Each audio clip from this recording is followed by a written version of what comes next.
Here we're asked to use the diagram at the right to calculate the exact values of the trig expressions. Basically, these are asking for a sine, cosine, and tangent of this angle that we're going to call alpha.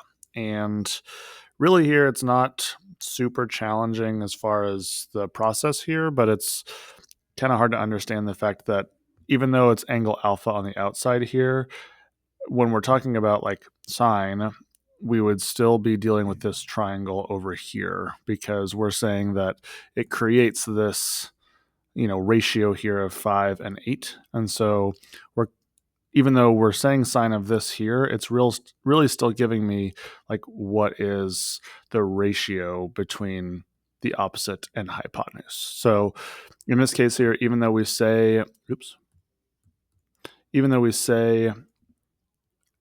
tangent and sine and cosine of alpha, we're really kind of dealing with this triangle over here, which is kind of the supplementary angle. So as we go through here to be able to solve this problem here, the first thing I'm going to do is make sure that I know what this third side is. Doesn't necessarily need it for the first one, but it'll help us for the others. So to do that, this is a right triangle, so I'm going to use Pythagorean theorem. So a squared plus b squared equals c squared.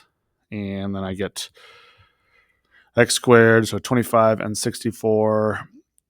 And then I subtract those and I get 39. And then I take the square root of both sides, and I'm just going to leave that as the square root of 39. So that's my x value. That's my horizontal length there.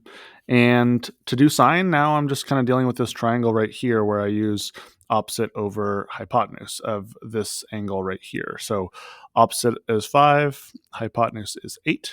So sine of alpha is 5 over 8. For the cosine, it's just the adjacent to the angle over the hypotenuse. So we got root 39 over 8, which is my hypotenuse. And then my tangent here is just opposite over adjacent. So we got 5 over square root of 39. And we don't want a square root in the denominator, so I'm going to multiply the top and the bottom by the square root of 39 to get our tangent.